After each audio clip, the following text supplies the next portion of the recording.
Yo, what's up guys? Welcome back dito po sa Denriga Doy TV Sports. Well, ang ating pag-uusapan guys ay ito po si Benny Boatwright. Nako, nag-sign daw po dyan sa Taiwan. Okay, at possible naturalized player pinag-uusapan ha. Okay, dito sa Gilas. At ito pa, makabagong coach po ng Phoenix na si Willie Wilson. Okay. May malupit na plano. Okay, talaga pong magandang pagbabago yan. Pag-usapan natin yan at mga pa-shoutout. Bago po yan, magpapasalamat muna ako sa inyo guys, sa inyo pong patuloy na pagsuporta. Sa mga hindi pa po subscribers ng channel na ito, mag-subscribe na po kayo guys. Alright? Okay, pag-usapan na po natin ito, no? Ito po si Benny Boatwright muna ating unahin, no? Na ito daw po nag-sign dyan sa liga sa Taiwan. Okay, ano pong ibig sabihin niyan? He's back, no? At naka-recover na po siya sa kanya pong injury, no? If I'm not mistaken, Achilles po yan, okay? So, maganda po yan. At, kumbaga, warm up niya po, no? Yung stint niya sa, sa Gilas. Kasi po, sa Taiwan. Kasi po kanina, may napanood ako interview, no? Kung saan kinausap po yung isa sa mga executive ng ating Gilas. At, talaga pong tinitignan nilang option yan, no? Na tawag dito na may talaga bilang ating naturalized player to si Benny Boatwright, no? Nag-aantay lang daw po sila, no, ng hearing diyan sa Congress. Okay, so sana po sa mga taga-Congress natin diyan, no, maano nyo ito, masilip nyo ito para po umusad na, ha. Kasi po, itong si Benny Boatwright, ay nako, is a 6'9", pero ang galawan po na ito ay number 3. No? So, pwede yan mag number 4, may number 3, no? Bonus na yung mag-sentro pa siya. Okay, kaya po talagang, gustong-gusto po siya ng marami, no? Na maging, natin, naturalized player natin dyan sa ating Gilas Pilipinas. Okay? So, excited din po ako dahil maganda po maglaro yan. Masarap panoorin yung laro niyan. Legit na yan Di ba? So, ayan po. Parang NBA player po ang datingan yan. Okay? So, dito naman tayo. Lipat naman tayo dito sa makabagong coach ng Phoenix. Aba, para po si Coach LA ito na talagang walang sinasayang na sandali. Okay? Aba, tinatarget na kagad niya itong si William Wilson na magkaroon, no, ng Maladorian Peña daw po, okay, dyan sa draft pick. Kasi nga po, pangilan po ba sila? No, papid na lang po ako, no, pa-comment na lang dyan. Sigurado po, baka mga nasa early picks yan. Kaya po talagang excited siya, no. At sino po ba sa ngayon, no, ang Maladorian Peña? Okay, na katawan, pangatawan, or siguro diskarte na rin, no? So, alam niyo po kasi, no, sa totoo lang, itong Phoenix, not bad Their lineup, guys, is not bad, di ba? Meron silang Perkins, di ba? Yung point guard nila, kagalingan din. Si Kai Balungay, di ba? Ano yan? Phoenix din yan, di ba? So, the future is bright po sa kupunan na ito, no? Di po tulad ng iba dyan. So, yan po. At kung it's nice to hear, no, na may mga ganito pong plano, no, ang coaching staff, no, sa pamamagitan po ni William Wilson. Alam niyo po, no, si William Wilson dating Barangay Ginebra player po yan.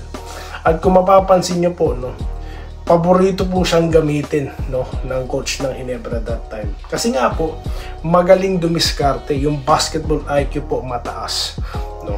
Para pong yan sino ba po best example niyan? Nakalimutan ko lang no. Pero marunong kasing pumosisyon yan, marunong gumuwardya, no. Okay, madiskarte. So, yan na nga, no, maitara-translate yan being a coach, no. Congratulations po dito kay William Wilson. So, yan lang po muna guys ang ating mga topic na napag-usapan ngayon, ano. At pagpapatuloy na po natin ang mga shoutout. Okay. Unahin ko na po, no, si Ma'am Irene Quiles, no. Si Sir Joseph Pineda, no, okay, na sigurado pagkagaling sa trabaho niya, mag-check na ng ng content yan, ha. Okay, Wenceslao Hapon, okay, na nag-good PM, dos okay yan, si QMB may tira sa labas. Oo nga, no, kaya pala nabanggit ni Coach, ang pangalan nito, si Coach Tim Cone na talaga pong gusto niya ito, no? Kasi kung maalala nyo guys, no, ang mga player ni Coach Tim Cone talagang malaki, tumitira talaga sa labas, no? James Walkbis, di ba? Sino ba? Sila Pochwinyo, di ba? Okay? Sila Sanitos. Kaya paborito po talaga niyang gumamit ng malaki na may tira sa labas. Japet Aguilar, di na tayo lalayo. Di ba? Mga pa-boarding, no? Mga perimeter shot, mga winning shot ni Japet, no? Okay? So, yan. It's nice to hear, po. Sana nga po, magpa-drop pick yan, no? Tapos, matrade sa Hinebra nang marami pong mag-iyakan ng mga haters, joke lang. Joke lang, ha. Inaano ko lang kayo, ha. Nagpapatawa lang ako. Baka sabihin nyo, yan ka na lang, bias ka na naman. Hindi, nagpapatawa lang ako, ha. Okay, siya nga po pala guys, no? Meron ako nabasa na naman sa social media, no? Bine-verify ko pa. Okay? Baka alam nyo na, baka totoo, ha? Nataro pong si Brownlee, ha? Magiging import daw ng Meralco. Pero hindi sa PBA, of course. Diyan po sa, sa international, no? Anong liga yon? Kalimutan ko na. Diba madalas mag-participate sa liga na yon? Itong Meralco at San Miguel. Okay. Pero para sa akin, why not, no? Kasi Meralco is representing our country, hindi lang naman po yung kumpanya nila, di po ba? So why not, di po ba? Okay po ako dun, no? Okay, basta dun lang, di ba? Dahil kung tawag dito, kung PBA, hindi naman po papayag dyan ng SMC, sigurado na yan. Di po ba? So, pabor po ako dyan kung sakaling totoo po yan. Okay? Roberto Quijano, good PM idol, saludo ako sa Gilas. Miski NBA nakalaban ng Gilas, at least lumaban sila. Well, kaya natin makabawi, no? Ano lang po tayo dyan, no? Don't lose hope. Dahil pag nawala po yung hope, wala na, tapos na po, no? Okay. Para pong ako, kukwento ko na naman, ha? Itong YouTube, no? Alam niyo po ba, no? Nung ako'y nagsisimula, wala nanonood. Ako lang. Sabi ko, sige, wala akong pakialam, no?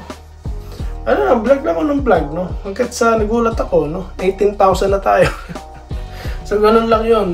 Kaya never lose hope, no? Dire-diretso lang po tayo. Okay? Sa mga dyan, sa mga pan, kapag nananalo ang Gilas, no? Pag natatalo, haters, good luck. No, huwag kayong magpapadala sa mga ganyang klase ng mga tao, guys. Okay? Enrique Rivero, good day, idol. Good news yan, QMB kay Kai Soto. Yes, dami big man. Po? Yan po ang kailangan natin para po tira ng tira sa labas ang ating mga player at meron pong mag-grab ng offensive rebound, no? Okay? Malaki pong po yan, confidence yan sa mga shooters natin na bumato ng bumato dahil meron pong posibleng sumalo, no, ng mga rebounds, offensive rebounds, di po ba? Vincent Nava, okay, good day. Kabayan Doy, malaking additional si QMB sa Gilas team. Good luck, Gilas, Pilipinas. Bernard Ohano Aguilar, okay, good day, my idol. Lakas ng Gilas, QMB at Kai Soto, add na natin Abando at Heading. Well, I agree po, 100%. Gusto ko po sana si Abando at si Heading, no, na makabalik ng Gilas. Ang lakas po siguro ng Gilas natin, no? Di po ba? Sana nga po, no, mangyayari yan. No? Kasi po, alam niyo, ang gusto ko kay Abando, guys, energy player ito, no? Then at the same time, yung leaping ability niya, he can use that, guys, no, to defend. Mag-aalangan po ang shooter kapag may ganitong klase ng player, no? Kaya sana po mangyari yan, no? Edwin Lobo, good addition si QMB. It's time to Japet. Yes, alam niyo po, retire naman na talaga si Japet, pero dahil nga po wala si Kai, hindi po ba, siya po'y natawagan, no? Yung ibang wala pong alam dyan, na bash ng bash kay Japet, baka di niyo po alam, no? Nag-retire na po yung tao sa Gilas program, pero Call of Duty, kaya siya nandyan. Okay, dito tayo kay Bong Duran. Good PM Doy TV. Sana makasama ang Soto at QMB, Edo Ramos, Kwame Kiambao. Solid na yan. Okay po kung gusto niyo isama si Ange Kwame, no? Malaki din niya, 7-footer yan, di ba? Okay, rodante sa bida. Doy TV, okay yan, may tower pa tayo ngayon. Ang kailangan natin, point guard, importante. Yes! Si Abarrientos na lang po, no? Kayang-kaya ni Abarrientos yan. 10 years residency, research ka, boss. Sabi niya, wala po akong time mag-research, pasensya na kayo, ha? I-feed mo nyo na lang ako. Okay, yan po yung magagawa nyo, no? I-bash nyo na ako, tapos i-feed nyo na rin ako. No? Nag-research pa nalalaman. Busy po ako, eh. Ngayon nga lang ulit ako nakapag-content, eh. No, kasi naalala ko kayo, yung mga nag-aabang po talaga dito. Meron po kasi tayo mga subscribers dito. No, habang nag-aayos ng baon ng kanilang mga anak, nag-aantay ng content ko, no? Sabi ko busy. Ngayon nga po dapat di ako gagawa, pero wala, sabi ko hindi, nag-aantay na sila. Baka mamaya nahuhumaling na sila sa mga fake news vloggers. Ang katutak po, guys, no? Okay. Bong Duran, sa mga punta si Gene si QMB para kapalit ni Japet, no? Okay, matutuwa pong kabarangay niyan, sir. Okay, Juanito Guilla, Center Soto, Edo QMB, Kwame, Forwards, Brownlee, Kiambao, Paras. Okay, guards, Perez, Bolik, heading. Bolik, no? Ganda po niyan. Isama nyo na si Shawnee Winston. Eligible po kaya si Shawnee Winston? Okay, pag talo Gilas, number 1 critic sila, si Billy Manzano. Kala mo magaling mag-basketball. Sino po ba yun? Sir Edwin Transporte. Di ko kilala yun. Vincent Nava, para tayo may batang Junmar at batang Japet. Yes, no? Yan po yung tinatawag ng mga second generation. Ronald General, tanggalin natin, malakas.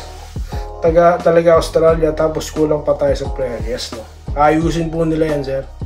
Okay, Joseph Pineda, good PM Idol day, present pa rin. Dagdag pwersa nga si QMB sa local at Gilas. Okay, sana makabalik na rin daw po si Kai. Okay, by Kai Balunggay daw po. Okay, Juanito Gaudia or Gaudia. Isama nyo na si Bolik, malakas yun nga po, gusto ko yan, I agree, 100% no. Si Alec Bob, si Robert Bolik. Lucero, hindi na affected ang triangle. Sayang din si Lucero, no. Robert Kebiab na nag-welcome kay QMB. Okay, so yan lang po muna guys ang ating mga pa-shoutout at ako po yung nagpapasalamat sa inyo. No, at magkita-kita po tayo sa next content. Tuloy-tuloy na po ulit tayo dito sa DNDK at Toy TV Sports. Muli, maraming salamat po guys sa inyong patuloy na panonood. Salamat po sa panonood. Subscribe na para sa mga susunod na basketball at boxing videos.